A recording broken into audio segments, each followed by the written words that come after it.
नमस्कार दोस्तों। 30 अक्टूबर की तारीख मेरे जीवन में बहुत महत्वपूर्ण हो गई सन 1990 के बाद। जी हाँ, सन 1991 के आसपास का कोई दिन था जब सबसे पहले मेरी मुलाकात हुई थी अजय ब्रह्मात्मज से, और 30 अक्टूबर को ही उनका जन्मदिन होता है। तो इस वीडियो के माध्यम से मैं अपने मित्र अजय ब्रह्मात्मज को उनके जन्मदिन पर बहुत बहुत शुभकामना देता हूँ। Happy birthday to Ajay. दोस्तों, आज के इस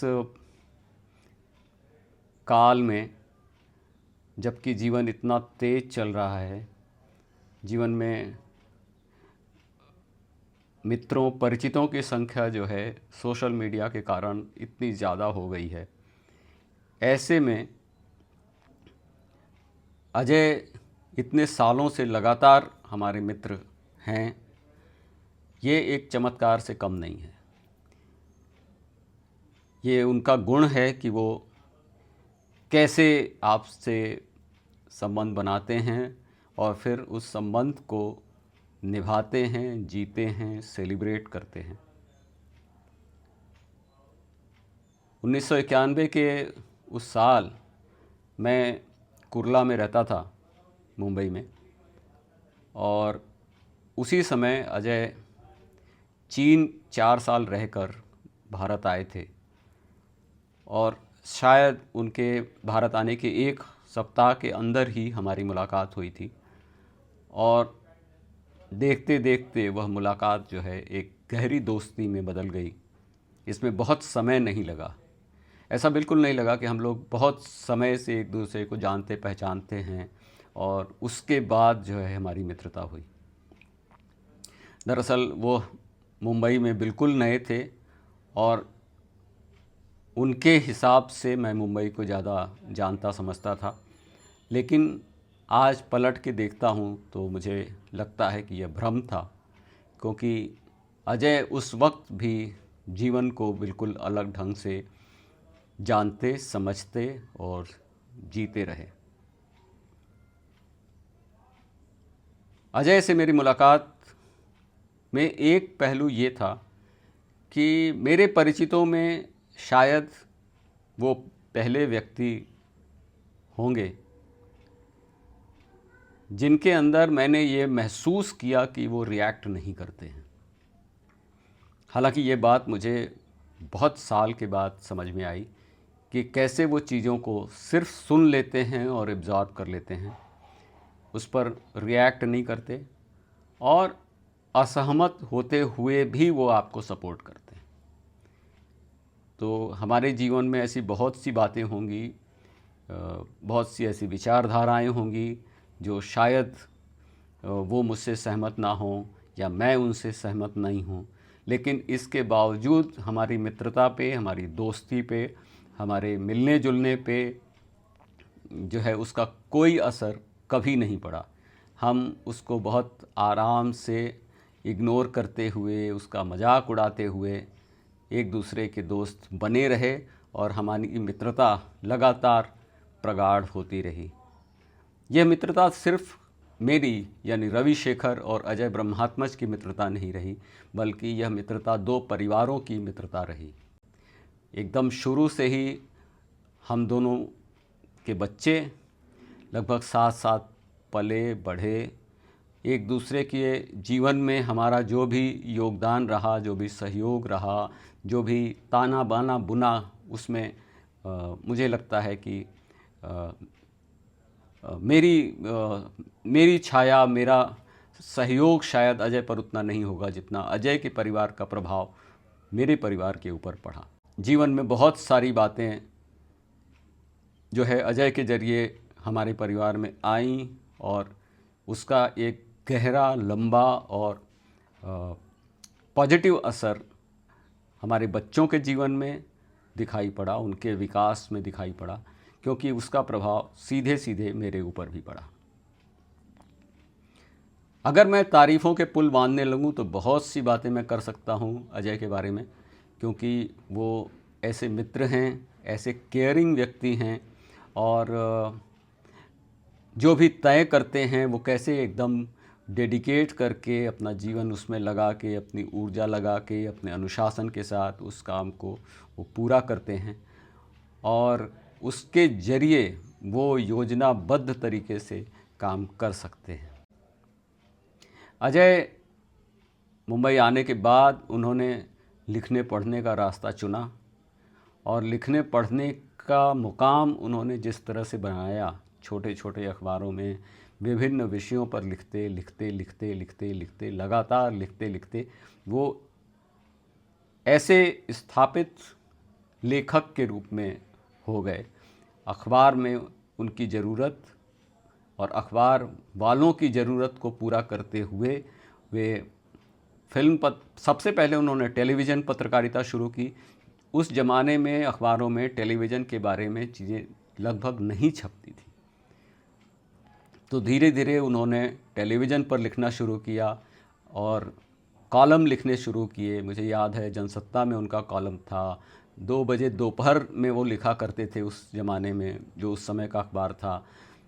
नवभारत टाइम्स में लिखा करते थे, और इस तरह लगातार लिखते लिखते उन्होंने अपनी एक ऐसी ऊर्जा क्रिएट कर ली। बाद में वो दैनिक जागरण के फिल्म संपादक के रूप में उन्होंने बहुत वर्षों तक काम किया, और बहुत गहराई से वो फिल्मों को देखते हैं और उसका विश्लेषण करते हैं। कई बार मैं मजाक में कहता भी हूँ कि जो लोग फिल्म की पत्रकारिता को मैं पत्रकारिता नहीं मानता, ये मैंने अक्सर जो है उनसे कहा है कि फिल्म जो है एक व्यापार है, और फिल्म पत्रकार उस व्यापार में उस फिल्म बनाने वाली कंपनी का सहयोग कर रही है एक बेहतर इमेज बनाने की, फिल्म के मार्केटिंग के लिए। तो फिल्म पत्रकार जो है उसके एक बिजनेस का हिस्सा है, इसलिए वो उनको अपने साथ ले जाती है, इसलिए उनको खिलाती है, पिलाती है, उनको फिल्में पहले दिखाती है, और स्टार से मिलने का जो प्रलोभन होता है वो देती है। दोस्तों, ज़्यादातर जो फिल्म पत्रकार होते हैं वो उनकी पहली चॉइस फिल्म पत्रकारिता नहीं होती। जब वो मुंबई आते हैं तो वो कुछ और सपने लेके आते हैं, फिर धीरे धीरे रोजी रोटी के चलते वो लिखना शुरू करते हैं और फिल्म पत्रकारिता शुरू कर देते हैं, क्योंकि वो अखबारों की डिमांड होती है। जबकि उनका सपना ये होता है कि वो किसी भी तरह जो है फिल्म वाले लोगों के बीच उठे बैठें और बाद में कह सकें कि जी मैं गीत लिखता हूँ, मैं कहानी लिखता हूँ, या मैं स्क्रिप्ट लिखने आया हूँ। ऐसी कोई चीज़ उनके दिमाग में हमेशा रहती है। तो अजय शुरू से ऐसे व्यक्ति रहे हैं कि वो फिल्म पत्रकार हैं और फिल्म पत्रकार ही हैं। उन्होंने कभी फिल्मों के लिए कुछ और लिखने का प्रयास नहीं किया। उन्होंने कभी कहानी लिखने, स्क्रिप्ट लिखने, गाने लिखने की कोशिश नहीं की। जो भी उन्होंने पढ़ाई की, उस पढ़ाई का पूरा बहुत गंभीर रूप से फिल्मों पे लिखने का काम उन्होंने जो शुरू किया, वो इतने वर्षों तक लगातार करते रहे कि देखते देखते उनकी एक ज़बरदस्त फ़ैन फॉलोइंग है, जो हिंदी में उनकी फिल्मों की चर्चाएं, उनकी समीक्षाएं, उनकी किताबें पढ़ते हुए बड़े हुए हैं, और उनको लगता है कि अजय एक बुजुर्ग व्यक्ति होंगे। और आज भी अजय लगातार लिख रहे हैं, किताबें लिख रहे हैं। नॉट नल के लिए वो एक फिल्म पत्रिका भी निकालते हैं जो महीने में एक बार निकलती है, सिनेमा हॉल उनका एक यूट्यूब चैनल भी है, आपने देखा होगा। मैं हमेशा देखता हूँ कि बहुत सारे लोग जो यूट्यूब पर हिंदी फिल्मों से संबंधित सामग्री बोलते पढ़ते हैं, उनके जो व्यूअरशिप है, उनकी जो व्यूइंग है, उनके जो सब्सक्राइबर हैं वो कहीं ज़्यादा होते हैं। जबकि अजय के जो सब्सक्राइबर हैं वो उतने नहीं हैं जितने बाकी प्रचलित लोगों के हैं। इसको बिल्कुल नज़रअंदाज करके अपनी पूरी ऊर्जा के साथ, अपनी पूरी गंभीरता के साथ और अपनी विश्लेषण करने की जो शक्ति है उसके साथ अजय अपना काम लगातार करते रहते हैं। दैनिक जागरण से रिटायर होने के बाद उन्होंने कभी ये फ्रस्ट्रेशन नहीं दिखाया कि वो किसी ऐसे फिल्म के समारोह में जाना चाहें या किसी अभिनेता अभिनेत्री से निकटतम संबंध स्थापित करना चाहें। ऐसा कोई उन्होंने मोह नहीं रखा, ऐसा कोई उन्होंने ये नहीं रखा कि वो सारे लोग इनको अभी भी उतनी ही तवज्जो दें जैसे वे नौकरी के दिनों में दिया करते थे। ज़्यादातर फिल्म पत्रकार बाद में जब अभिनेता या अभिनेत्री या स्टार उनको वैल्यू नहीं देते, जो नेचुरली पहले भी वो वैल्यू उनको नहीं देते थे, वो उनके अखबार को देते थे, उनकी पत्रिका को देते थे। हालांकि फिल्म पत्रकार को ये लगता है कि ये वैल्यू वो व्यक्तिगत रूप से उनको दे रहे हैं। लेकिन अजय को ये परेशानी बिल्कुल नहीं हुई।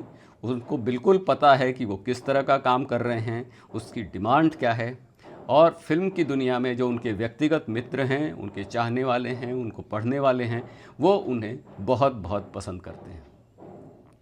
तो आज इस वीडियो के माध्यम से मैंने सोचा कि मैं अजय के बारे में ये बातें आपके साथ शेयर करूं, आपको बताऊं, और ये मेरा तोहफ़ा है अजय तुम्हारे लिए, तुम्हारे जन्मदिन पर बहुत बहुत शुभकामना हमारी ओर से और हमारे पूरे परिवार की ओर से। हमारी दोस्ती बनी रहे, तुम्हारा लिखना पढ़ना बना रहे, और जो एक उत्सव का माहौल तुमने अपने इर्द गिर्द दोस्तों के साथ बनाने की शुरुआत की, उसे कुछ हद तक हमें सिखाया भी और हमने सीखा भी कि कैसे हम बहुत साल तक एक दूसरे परिवारों का जन्मदिन साथ में मिलकर मनाते रहे। तो तुम सब लोगों को बधाई, विभा जी को बधाई और बच्चों को बधाई, तोशी को और कोशी को। ये हमारी एक एक्सटेंडेड फैमिली है, एक पूरा परिवार है। इस जन्मदिन पर तुम सब लोगों को बहुत बहुत बधाई और शुभकामना। Thank you.